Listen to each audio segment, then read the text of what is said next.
Nysha, thanks so much for coming on the show. It was fabulous having you It's on. lots of fun. So tell us a little bit about your studio and how it came about. So, I guess 4 years ago now, well, right before my son was born, I needed the studio space that I had taken over the second floor. Now I needed a nursery.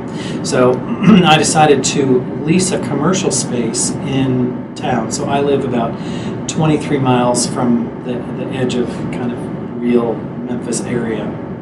So I rented this commercial space, and one of the things that made me fall in love with the space is it was a long rectangle, and there was one wall that was 80 feet long. And I walked into this space and I could see quilts hanging down the wall.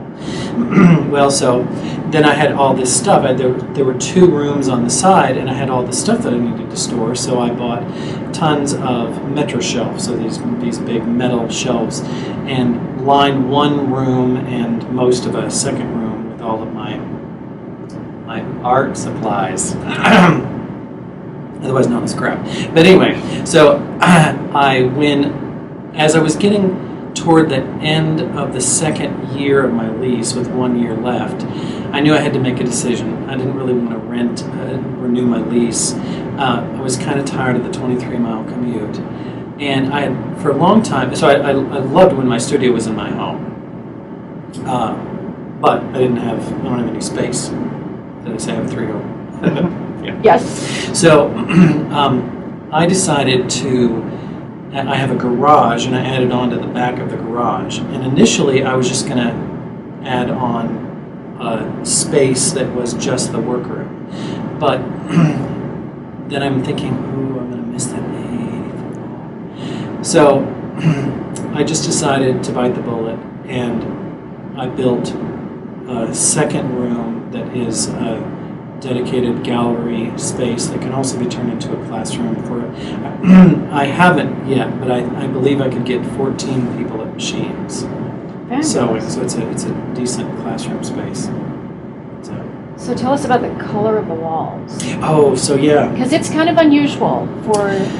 Well, so I have a big opinion about colors of walls, and I hear people say all the time, "Oh, I collect art, so I must have white walls." Well, if you go into museums, in the contemporary wing, the walls are whitish, but everything else is not white.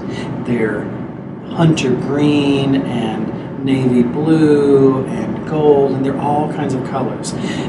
So that's one. I'm a big fan of art on colored walls. And I have these really tall vaulted ceilings. So the peak of the ceiling in each room is about 23 feet. And each room is the same size and is the same roof line. But I wanted the gallery space to be focused just on the art. So I have spotlights that surround the room, and then there's other lighting that lights up the space when it needs to be used as a classroom. But I really wanted that gallery space to be focused on the art and to be darker so that you didn't notice the side of the height of the ceilings. They're painted black. And then you walk into the next space, which is a pale manila color, not a very exciting color, but it's very bright and airy. So even though the rooms have the same volume, they feel completely different. So that's part of why that dark kind of plum color. And then it was just a matter of that the plum was it was color without being too aggressive, because blue is my favorite color. I would love to have a room painted this color, but not a lot of things look good on it.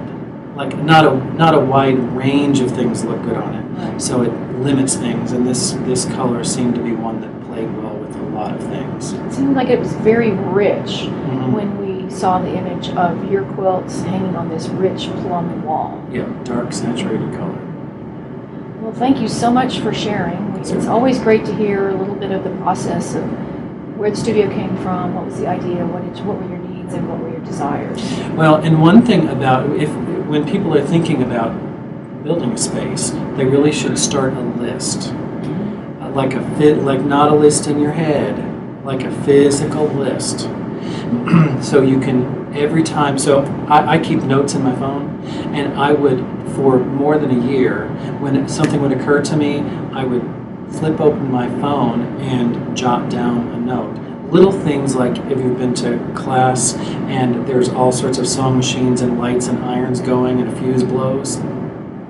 In my gallery space, which is also a flex classroom, there are 3 circuits, but they're coordinated around the room, so that if you've got 3 irons in a row, they're on 3 different circuits. Great tip. So little things like Great that tip. to sort of Absolutely. make a list. Yes. Thanks again. Sorry.